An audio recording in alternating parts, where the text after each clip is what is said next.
नमस्कार।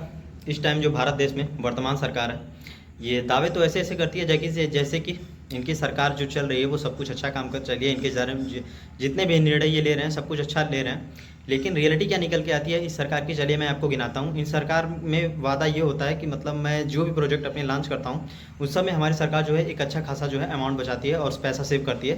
आम नागरिकों का, टैक्स पेयर्स का पैसा बचाती है और अदर लोगों का पैसा बचाती है। लेकिन होता क्या है, ये सरासर झूठ होता है। इस सरकार से ज़्यादा लुटेरी सरकार आज तक भारत में नहीं पैदा हुई। ऐसे कई ठो बड़े बड़े घोटाले हैं, लेकिन हम चलिए आपको घोटालों के बारे में नहीं बताएंगे। अभी हम रियलिटी क्या है जो इन्होंने आज के 2 से 3 साल पहले जो है अग्निवीर नामक योजना लाई थी, और उसका अब बच्चों पे क्या असर पड़ रहा है और बच्चे आखिर उस योजना से क्यों पीछे भाग रहे हैं, चलिए मैं आपको बता दूं। भारत सरकार को ये अग्निवीर योजना लाने के पीछे सबसे बड़ा मकसद ये था, भले ये बताना, इनका कहना ये था कि हम मतलब देश के अब बच्चों को भी और आम नागरिकों को भी आर्मी वगैरह की ट्रेनिंग दिलवाना चाहते हैं, जिससे अधिक से अधिक मात्रा में लोग जो है आर्मी से जुड़ सकेंगे। लेकिन रियलिटी क्या थी? रियलिटी ये थी कि सरकार को किसी भी तरीके से कुछ भी करके पैसा बचाना था। पैसा बचाने के नाम पे और अंत में हुआ ये कि ये अग्निवीर योजना जो है ला भी देते हैं, और दूसरी चीज़ कि ये मिलिट्री भी आके इसको जस्टिफाई करती है इस योजना को कि हाँ ये चीज़ें सही है। मैं ये चीज़ें सही मानता हूँ। अगर आप देश के आम बच्चों या लोगों को जो है ट्रेनिंग दिलवाना चाहते हैं तो इसके लिए स्कूल सबसे बेहतर जगह है, जहाँ बच्चों को 9वीं 10वीं जाते जाते उनको इन सब चीज़ों की ट्रेनिंग दी जानी चाहिए।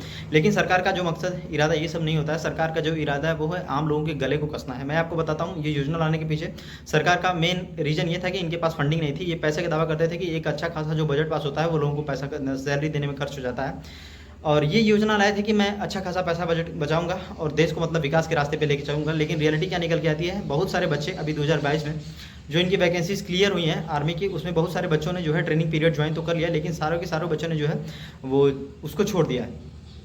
मतलब ट्रेनिंग जो उन्होंने सेशन को ज्वाइन करना था वो ट्रेनिंग सेशन छोड़ के अब वहाँ से हट गए हैं।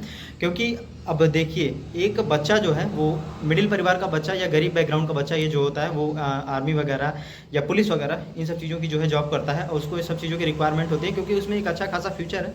आपके भविष्य है, आपके बच्चों का भविष्य है, आपके माता पिता का भविष्य है। आपको मिलने वाले एक आम जनजीवन की सुविधाओं में सारी सुविधाएं होती हैं जिससे कि सब कुछ अच्छा हो। लेकिन जब से भारतीय जनता पार्टी की सरकार आई है, ये आम लोगों के बारे में नहीं सोचती है।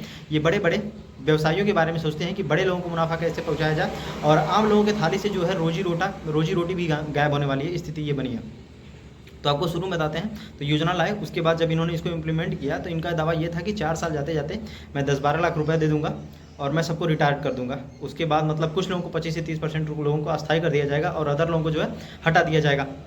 और इन लोगों को ये नहीं समझ में आती है कि देश का एक दल्ला पढ़ा लिखा नेता या गवार नेता भी, स्थिति ये है कि अगर वो एक बार गलती से एक दिन के लिए भी विधायक बनता है तो उसके लिए जो फैसिलिटीज़ हैं, आजीवन पेंशन है, उसके लिए मेडिकल फैसिलिटीज़ हमेशा के लिए है, उसके परिवार के लिए हैं।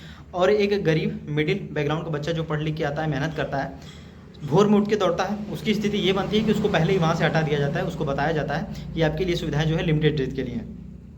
तो आखिर सरकार करती क्या है जो इतना पैसे बचाती है कि हाँ हम ये पैसे बचा के यहाँ लगाएंगे। मेरे को तो ये नहीं समझ आता कि आप ना इंफ्रास्ट्रक्चर के क्षेत्र में कुछ अच्छा कर पाए हैं, ना ही आपकी सरकार जो है एजुकेशन सेक्टर को अच्छा बना पाई है, ना ही आपकी सरकार हेल्थ सेक्टर पे अच्छा बना पाई है। उसके बाद भी आपकी सरकार जो है 23 जून को बाकायदा प्रेस नोट रिलीज करती है और बताती है कि हम जो है आने वाले समय में सेंट्रल गवर्नमेंट जो है नौकरियां नहीं रिलीज करेगी। तो आखिर जब वैकेंसीज नहीं निकल रही है तो क्या स्थिति बने पड़ेगी? जो बेरोजगार युवा हैं उनकी स्थिति, उनकी मानसिकता क्या हो जाएगी? कभी ज़मीन पे उतर के देखिए। आप लोगों की सरकार की स्थिति ये बनी है कि लोग समझिए कि अगर आप ज़मीन पे आ जाए तो लोग आपको अपने घर के सामने ना खड़ा होने दें, लेकिन आपकी पार्टी के लोगों को इन सब चीज़ों से तो मतलब है नहीं।